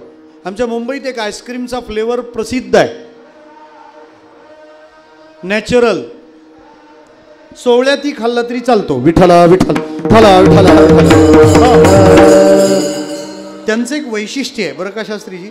त्यांच्याकडे जर तुम्ही गेलात तर ते थोडंसं खायला देतात. त्याला लिटमस टेस्ट म्हणतात. तुम्हाला तेवढं आवडलं ना मग बाकीचं विकत घेऊन खा. विठ्ठला. आणि ही जुनी पद्धत आहे. कशी सांगतो ना आपल्याला.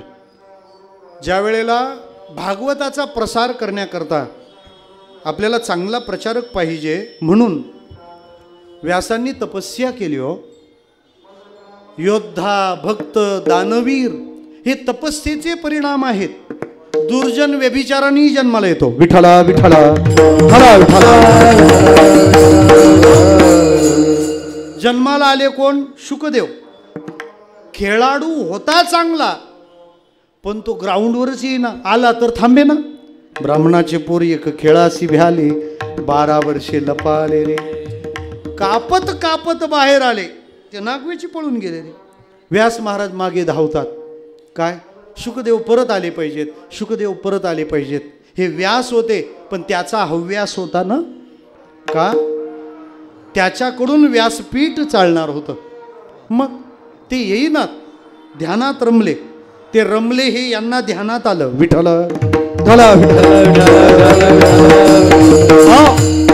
मग युक्ती काय वापरली? रानात गायी चारणाऱ्या त्या शिष्यांना श्लोक शिकवले, पण अर्धे अर्धे, आणि ते म्हणायला लावायचे. शुकदेव समाधीतून थोडा वेळेकरता बाहेर आले होते आणि तेवढ्यात याने श्लोक गायला. बर्हापीडम नटवर वपुः कर्णयो कर्णिकारम बिभ्रद्वास कनक कपिशम वैजयंतींच मालाम. बस. शुकदेव ते वर्णन ऐकता ऐकता म्हणाले, अरे पुढे बोल, पुढे बोल. ते म्हणाले, टेस्टिंगला एवढंच देतात, बाकीचा गोडाऊनशी संपर्क साधा. विठ्ठला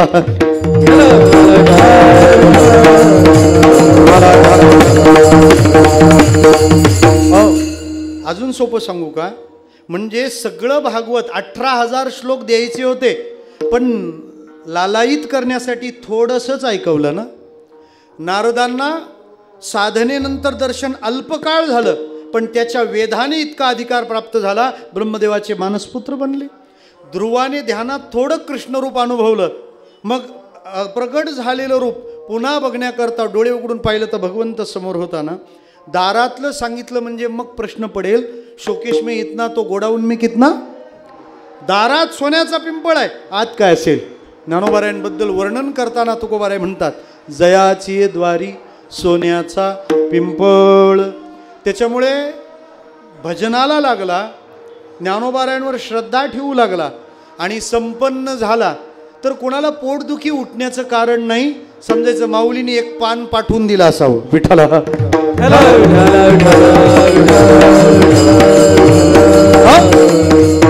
माझं स्पष्ट म्हणणं आहे की संपन्नता आज आवश्यक आहे. तुम्ही ख्रिश्चन मिशनऱ्या हिंडतात बघता, आपण पोहोचलंय ते. काही दिवसांनी ते सप्ताह करतील आता असं वाटतं. हां, कारण ते परमपूज्य 3.5 दिवसाचं तर करू लागले. मी एक पत्रिका शेअर केली होती फेसबुकला. 3.5 हां, जाऊ दे आता, ते नाव घेतलं तर नेवाशेवाले लगेच ॲक्शन घेतील. विठ्ठला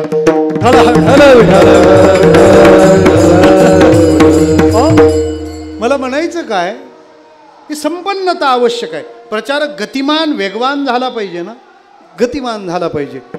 ज्ञानोबाराय संपन्नता नक्की देतात. जयाची द्वारी सोन्याचा पिंपळ, अंगी ऐसे बळ रेडा बोले. संपन्नतेची चिंता नाही. ज्ञानोबारायांकडे सोन्याचा पिंपळ आहे आणि मला काही कळत नाही, माझी बुद्धी जड आहे. काळजी करण्याचं कारण नाही का? ज्ञान, ज्याची बुद्धी चांगली त्याला होईल नवल नाही. अतिमूर्ख असो, दगड असो, ज्ञान होय अज्ञानासी, अतिमूर्खता दगडास, अतिमूर्खता दगडा, अतिमूर्खता दगडा. होय मुढा अतिमूर्खता दगडा, अतिमूर्खता दगडा, अतिमूर्खता दगडा.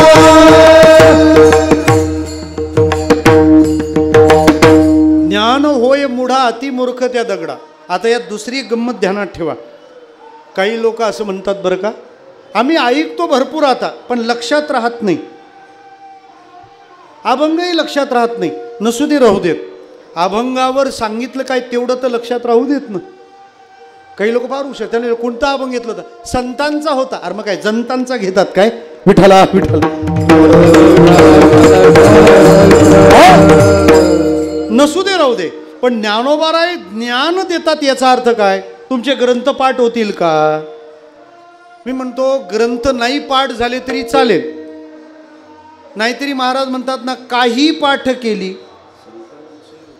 हां, वैकुंठाशी जगन्नाथांना फार गमतीने सांगायचे, ज्याचा गाथा पाठ तो साधक, ज्याच्या मालिका पाठ तो वारकरी, ज्याची फक्त कडवी पाठ तो कीर्तनकार.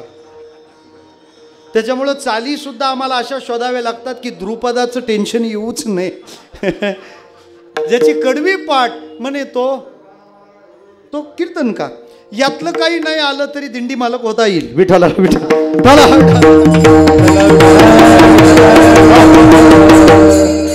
या या जगन्नाथाने फक्त सांगितलं हे त्या जगन्नाथांचं आहे, केसेस तिकडच्या कोर्टात. विठाला ढळा ढळा ढळा ढळा ढळा.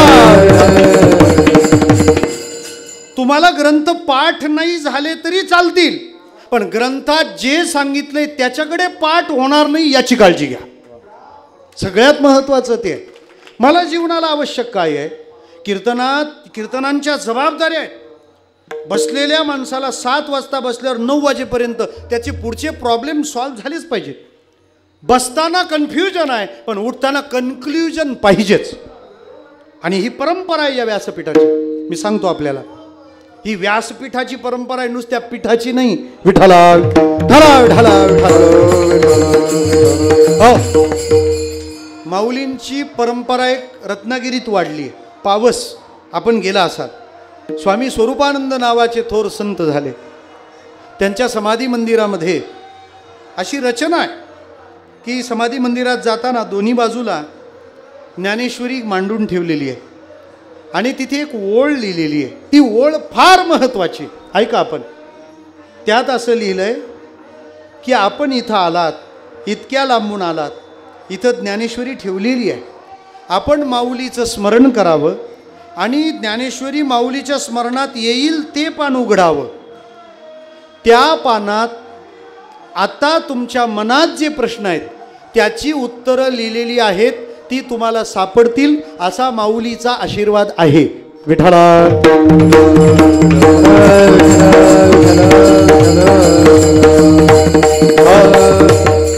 मला काय म्हणायचं आहे? ज्ञानेश्वरी नुसता पारायण करण्याचा ग्रंथ नाही, परायण होण्याचा ग्रंथ आहे. विठाला विठाला.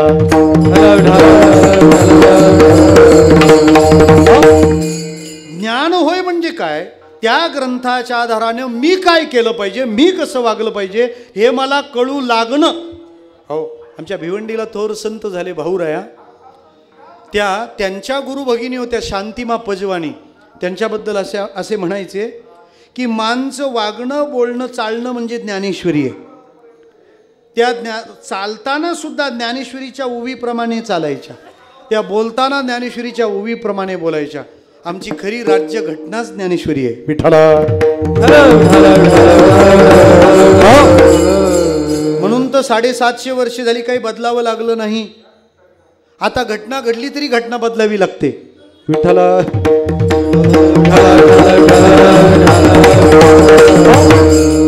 ज्ञान होतं ही बाब सांगताना तुकोबाराय म्हणतात, अंगी ऐसे बळ रेडा बोले. रेडा म्हणजे रेडे आडनावाचा कुणी नव्हे, कारण तो रेडे आडनावाचा असता तर त्याला म्हैसी पुत्र म्हणता आलं नसतं. पण टोणग्यानं सांगेल कोण? विठाला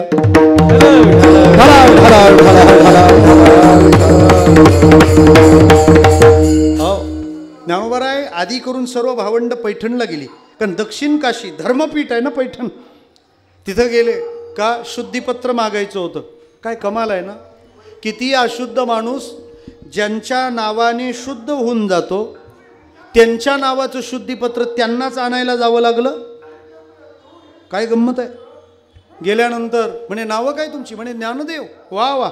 समोरून पाणीचा पखालवाला रेडा आहे ना, त्याचं नाव ज्ञानाचं आहे. मग तुला येतं ते त्याला यायला पाहिजे. ज्ञानोबाराय म्हणतात का नाही, त्याच्यात माझ्यात काहीच भेद नाही. ज्ञानदेव म्हणे तोही माझा आत्मा. म्हणे मग तुम्हाला वेद येतात तर त्यांना पण वेद यायला पाहिजे. कथा सगळ्यांना माहिती आहे, फक्त माझा मुद्दा इथं आहे. ज्ञानोबाराय पैठणला का गेले? शुद्धीपत्र आणायला. बरोबर. शुद्धीपत्र का पाहिजे होतं? समाजात घेतलं जाणार नव्हतं, मौंजी बंधन होणार नव्हतं तोपर्यंत. मौंजी बंधन व्हावं म्हणून शुद्धीपत्र. मौंजी बंधन कशासाठी करायचं होतं? त्याशिवाय वेद शिकता येणार नव्हते. काही जमलं का पहा. शुद्धीपत्र घेतल्याशिवाय मौंजी बंधन नाही, मौंजी बंधनाशिवाय वेदाचं अध्ययन नाही. आणि रेड्याच्या मुखातून काय बोलावलेत एवढं तर कळायला पाहिजे होतं. विठाला विठाला.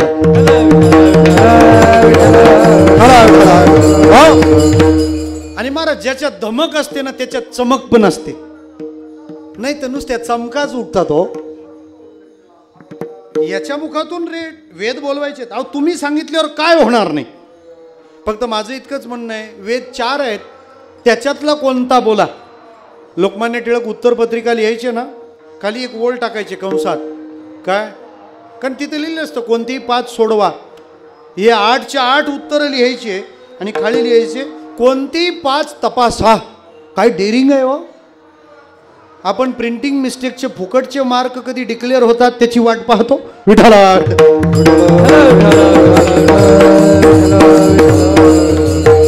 कोणता बोलू बोला. आता सगळ्यात कठीण वेद बोलायला उच्चारायला ऋग्वेद. ते म्हणाले ऋग्वेदच होऊ दे आता. म्हणजे काही वेळेला तुम्ही सांगाल त्या अभंगावर कीर्तन घेतला त्याने अभंग. सत्य ज्ञानानंत गगनाचे प्रावर्ण. विठाला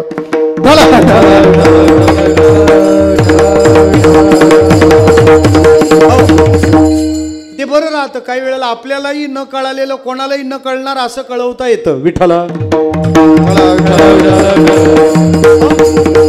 ते म्हणाले सगळ्यात कठीण ऋग्वेद आहे, होऊ द्या ऋग्वेद. ज्ञानदेव म्हणे बोल रे ऋग्वेद. ज्ञानदेव म्हणे बोल रे ऋग्वेद. ओंकार हा शब्द प्रणवाचा. ओंकार हा शब्द प्रणवाचा.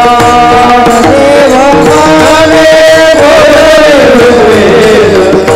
ज्ञानदेव म्हणे बोल रे ऋग्वेद. ओंकार हा शब्द प्रणवाचा. ओंकार हा शब्द प्रणवाचा. ज्ञानदेव म्हणे बोले रे ऋग्वेद. ओंकार मूळ शब्द प्रणवाचा. ऋग्वेद होऊ द्या. महाराज तो रेडा वेद बोलू लागला. त्याचं जे उच्चारण एवढं सुस्पष्ट अस्खलित होतं. ते जे ब्राह्मण मंडळी होते ना पैठणमधले, ते घरी गेले आणि आपल्या जुन्या पोथ्या आणल्या. का? ते म्हणाले आता काही करेक्शन्स असतील तर करून घेऊया. करेक्शन करायला रेडी झाले असं रेडा बोलत होता. विठाला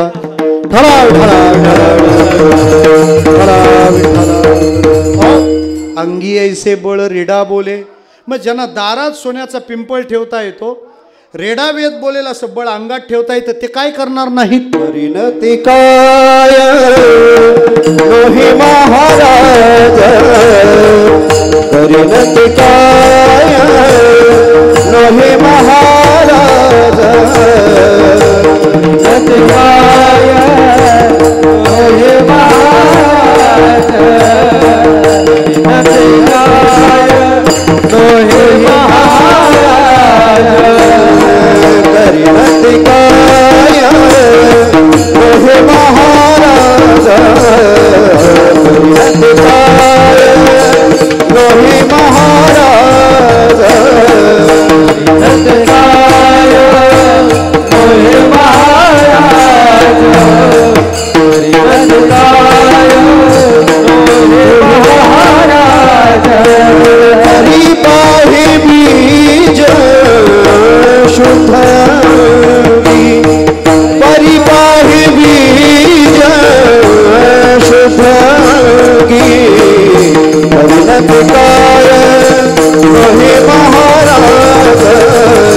परिणत काय लोहे महाराज. परिपाहि बीज शुद्ध परिपाहि शुद्ध लोहे महाराज. परिणत काय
करील ते काय नोहे महाराज परिपाही बीज शुद्धांगी.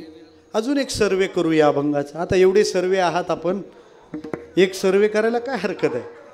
जेव्हा एखाद्याच्या सामर्थ्याचं वर्णन केलं जातं, तिथल्या सुविधांची मांडणी केली जाते, तेव्हा तिथल्या नियमांचा सुद्धा उद्घोष करण्याची पद्धत आहे. एक्सप्रेस हायवे आहे छान, पण ट्रॅक्टरवाल्यांनी यायचं नाही. विठ्ठल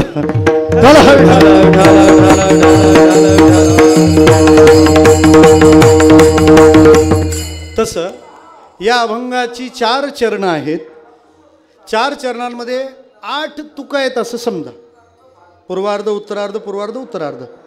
यामध्ये 7 जी अर्धी आहेत ना चरण, 7, त्या 7 चरणामध्ये सिद्धीचं वर्णन आहे, सुविधांचं वर्णन आहे, लाभाचं वर्णन आहे, आणि एकच अर्धचरण आहे ज्यामध्ये नियमाचा उल्लेख आहे. विठ्ठला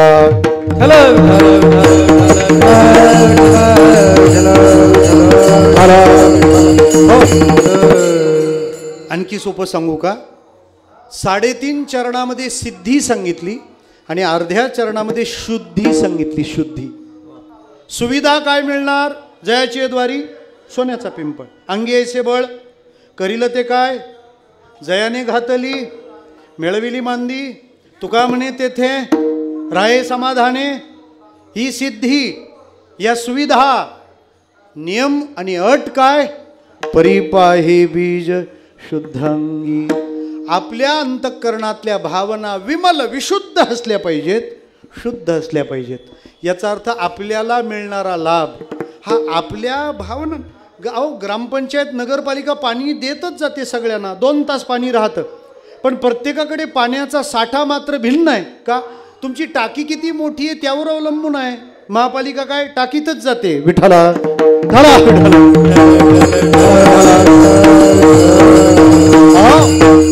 याचा अर्थ असा आहे, पाणी आपल्याजवळ किती साठणार हे आपल्याजवळ पात्र किती मोठं आहे यावर अवलंबून आहे. तशी कृपा आपल्यावर किती होणार हे कृपेला आपण पात्र किती आहोत यावर अवलंबून आहे. शेवटी कृपा काय आणि पाणी काय, महत्वाचं पात्र. विठ्ठला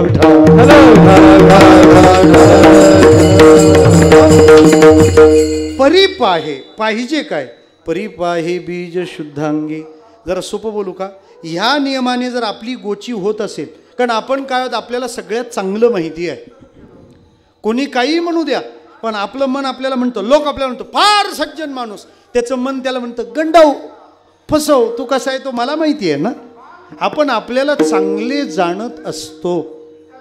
देव आणि संत या व्यतिरिक्त आपल्याला जाणणारे आपणच. मग त्यावेळेला ज्ञानोबारायांना सांगावं, ज्ञानोबाराय खूप घाण झाली आहे हो आतमध्ये का. बरेच दिवस दरवाजे उघडे राहिल्यावर कोणी येतं त्याच्याने तर घाण होतेच, पण बंद राहिल्यामुळे पण घाण होते आतमध्ये. आता तुम्ही हे सगळं क्लीन करून द्या. माझी ऐकावी विनंती, ज्ञानदेवा श्रेष्ठ मूर्ती, तुम्ही बैसोनी अंतरी मज जागवा निर्धारी. तुम्ही सत्ताधारी प्रपंच करावा बोहरी, श्रेष्ठा ज्ञानदेवा एका जनार्दनी मज आठवा. परिपाही बीज शुद्धां. ज्ञानोबारायांचं वैशिष्ट्य काय हो कार्यातलं. जयाने घातली मुक्तीची गवादी, मेळविली मांदी वैष्णवांची. मुक्तीचा उल्लेख करताना भोजन घातले असं का म्हणाले, त्याचं कारण आहे. तेवढं सांगतो म्हणजे भोजनाला तुम्ही मोकळे. विठ्ठला विठाला विठाला विठाला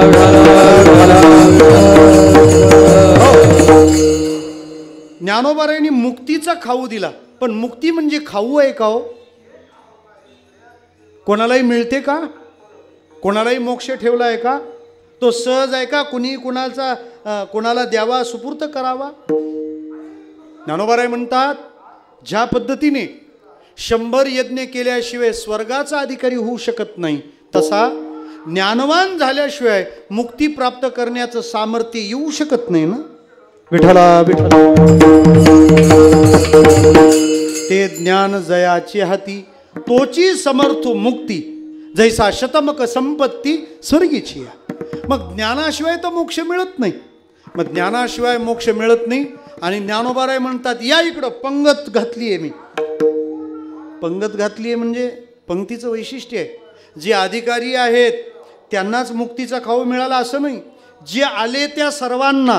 कारण ज्ञानोबारायांची पंगत ही समर्थाघरची पंगत आहे. आणि समर्थाघरच्या पंक्तीचं वैशिष्ट्य असतं, समर्थाची या पंक्ती भोजने, तळिल्या वरिल्या एकची पक्वान. काही लोकांनी हॉटेल काढले होते, पण त्यांच्या हॉटेलच्या मुळे फक्त असं असायचं, विठ्ठला.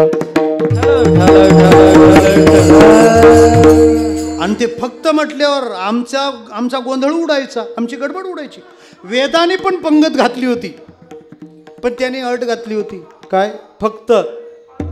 ज्ञानोबाराय म्हणलेल्यावर राहिलेल्यानी काय करायचं? ते रिक्त. तुम्ही फक्त वेदू संपन्नू एके ठाई, परिकृपणू ऐसा आन नाही, जो कानी लागला ती वर्णाच्याची. ज्ञानोबाराय म्हणतात, कानी लागला ती वर्णाच्याची. वर्णाचा प्रश्न झाला, भाताचं काय? विठ्ठला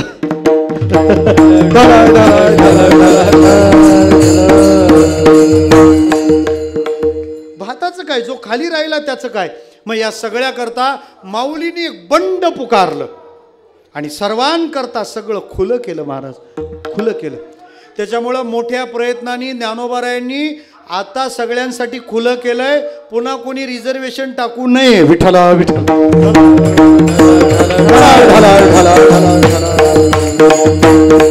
जरा सोपं बोलू का? वारकरी विचार जो आहे ना शिवानंद महाराज, तो धर्म, वर्ण, जात या सगळ्याच्या पलीकडे. मला हे म्हणायचं आहे, या सगळ्याच्या पलीकडे. याता याती धर्म नाही विष्णुदास, निर्णय हा इसा वेदशास्त्री. मला एक जण म्हणाला, महाराज तुम्ही असं कोणाचे याचं खाऊ नये. म्हटलं मलाही वाटलं तो नियम करावा, पण काल्याचं कीर्तन करावं लागतं ना. आणि काला एकमेका देऊमुखी. विठ्ठला आणि म्हटलं वैष्णवा घरचं नाही खायचं तर राक्षसाच्या घरचं खायचं का काय? विठ्ठला अहो, देव ज्यांच्या घरचं खातो ते नामदेव महाराज आधी करून तुकोबाराय आधी करून संत म्हणतात, वैष्णवाच्या न्हाणीतला किडा व्हावं लागलं तरी चालेल. मग न्हाणीतला किडा व्हायची तयारी संत ठेवतात. त्यांच्या घरी बनलेलं मस्तपैकी खावं ना, एवढं पवित्र कोणाच्या घरी भेटेल? विठ्ठला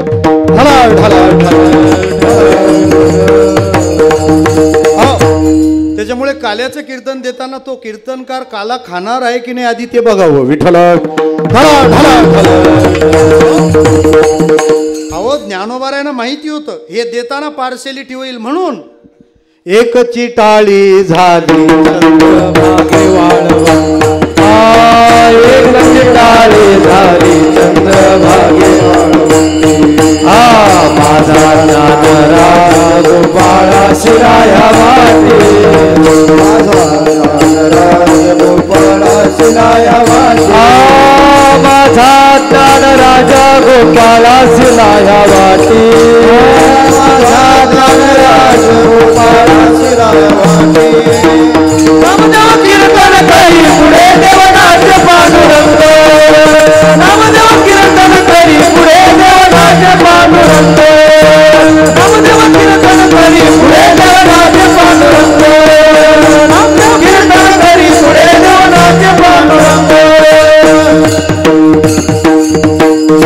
अशी पंक्तीत शिरले ज्ञानोबाराय महाराज. चोखोबारायांनी काला खाल्ला हो, यापेक्षा काय क्रांती आहे? तुम्ही त्या गावचे पुरुषोत्तम महाराज चोखा महाराजांचाच प्रसाद आहे ना. त्यांचं तेच गाव आहे. आमच्याकडे पनवेलला भागवत होतं. पनवेल लागेल, पनवेल आहे ते ऐका. विठ्ठल पनवेल सांगत होतो मी. तिथे एक साऊथ इंडियन संत आले होते आणि कथा ऐकल्यानंतर त्यांनी भाषण केलं 2 मिनटं. भाषण करता करता तो वक्ता रडला हो. तो म्हणाला, महाराज हमारे तमिलनाडु में आळवार संतों की परंपरा है, आळवार संतों की परंपरा है, लेकिन मैं जब पंढरपुर आता हूँ, विठोबा के द्वार पे खड़ा होता हूँ और चोखा महाराज की समाधि देखता हूँ ना, तो फुट फुट कर रोता हूँ. क्यों? ऐसा हमारे तमिलनाडु में देखने को नहीं मिलता. हाँ, ज्याला वाटतं ना की आमच्यावर अन्याय झाला, मला वाटतं बाबासाहेब आंबेडकर पंढरपूरला चोखोबारायांजवळ येऊन गेले असते तर निर्णय केला नसता. विठ्ठला चोखोबारायांच्या पायरीला नमस्कार केल्याशिवाय आम्ही विठोबाकडे जात नाही. हे जातीयतेला दिलेलं चोख उत्तर आहे. चोख. विठ्ठला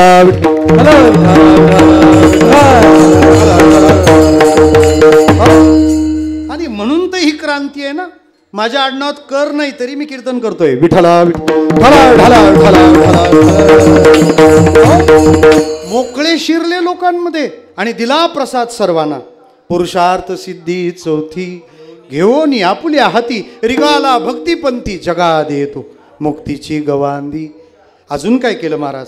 मेळविली इमानदी वैष्णवांची, सगळ्यांना एकत्र आणलं. आता ना महाराज फक्त लोक गप्पा मारतात हो एकत्र येण्याच्या, पण त्यांचा झेंडा पुढे ठेवून एकत्र कोण आणू शकतो ते सांगू आपल्याला.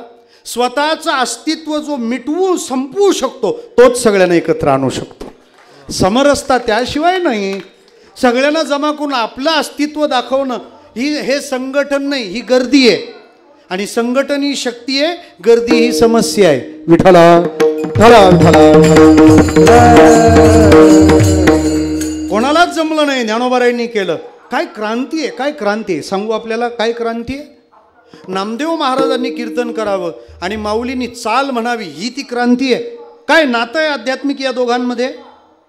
नामदेवरायांचे गुरु विसोबा महाराज, विसोबा महाराजांचे गुरु ज्ञानोबाराय. आपल्या शिष्याच्या कीर्तनात चाल म्हणायला आदबशीरपणे उभं राहणं, एवढी हिम्मत जेव्हा नेतृत्वात येईल ना तेव्हा संघटन होतं. विठ्ठला नाही तर इतका अवघड आहे. कोणाचं कीर्तन? त्यांचं. हा घ्या उरकून. तू कुठं चालला पाटील क्या करायला? विठ्ठला लक्षात घ्या, ज्याला लहानात लहान होता येतं त्यालाच मोठ्यात मोठं होता येतं. ज्याला शिष्याचा शिष्य होता येतं त्यालाच गुरुचा गुरु होता येतं. हे सूत्र आहे ना. अजून सोपं सांगू का? मांदी केव्हा मिळवली जाऊ शकते? जेव्हा मोठी माणसं छोट्यांना प्रेम देत राहतात आणि छोटी माणसं मोठ्यांना आदर देत राहतात, तेव्हा संघटन टिकतं. तेव्हा संघटन टिकतं. आणि हे संघटन गरजेचं होतं, कारण संघ शक्ती कलियुग आहे. कलियुगात संघ ही शक्ती आहे. 2019ला कळलं. विठ्ठला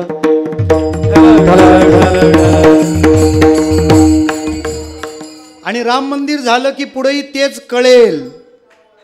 विठ्ठला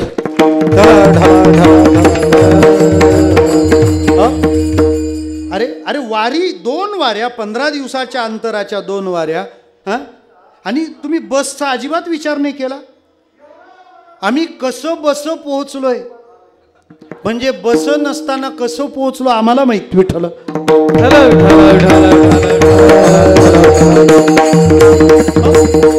म्हणजे तुम्ही एसटी वाल्यांचा विचार वारीसाठी तरी महाराज करायला पाहिजे होता ना. हे आळंदीचे ना कमी माणसांचे रस्ते आम्हाला बघवत नाहीत का? अरे माऊलीच्या लेकरांनी हा मळा असा नुसता भरून व्हायला पाहिजे होता. तुम्ही नाही त्याच्या बाबतीत लक्ष घातलं. ही तुमची 13वी मती तर नव्हे ना. विठ्ठला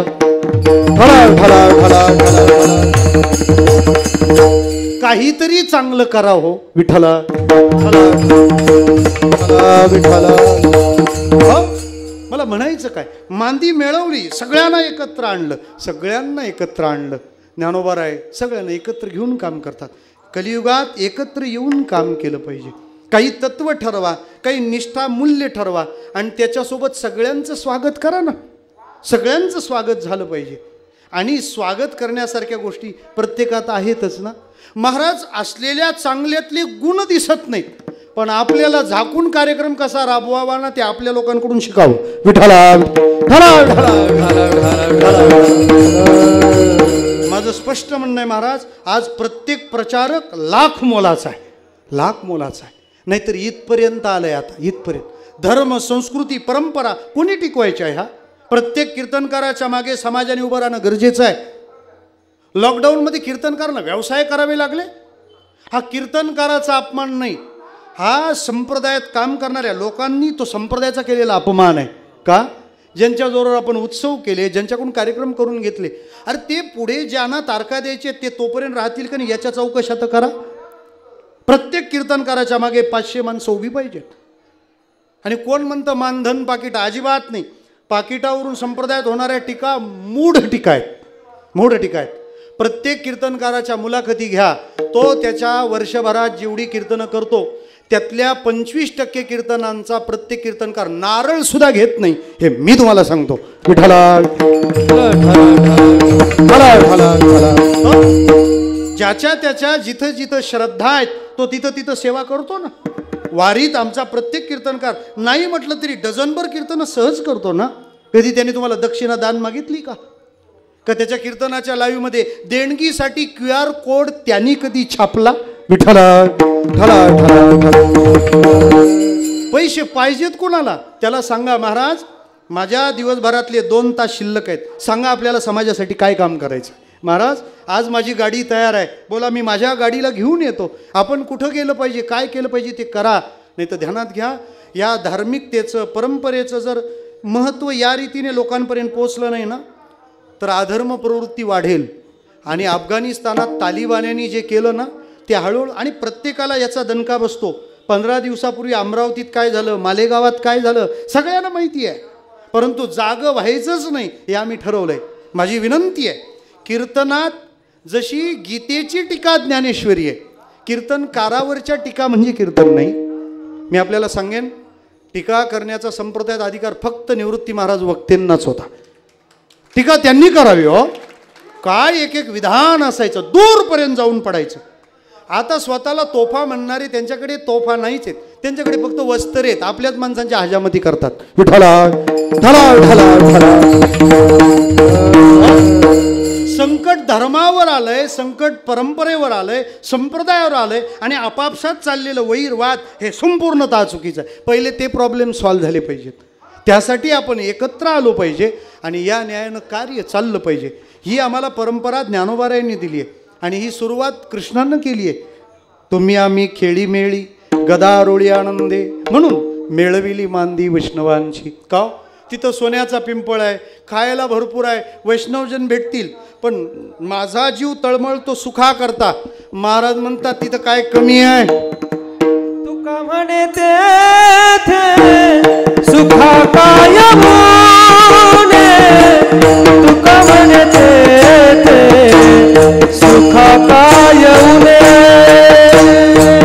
तुका म्हणे तेथे सुखा काय उने, तुका म्हणे तेथे सुखा काय उने, तुका म्हणे तेथे सुखा काय उने, तुका म्हणे तेथे सुखा काय उने, हा म्हणे तेथे सुखा काय उने, तुका म्हणे तेथे सुखा काय उने, राहे समाधान चित्ताची, राहे समाधान चित्ताची, राहे समाधान चित्ताची, राहे समाधान चित्ताची, राहे समाधान चित्ताची, राहे समाधान चित्ताची, राहे समाधान चित्ताची,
सध्या खाली बसवा. कुठं चाललंय? भजन करा. ज्ञानराज माऊली तुकाराम महाराज ज्ञानेश्वर ज्ञानेश्वर ज्ञानेश्वर माऊली ज्ञानराज माऊली बोला बोला.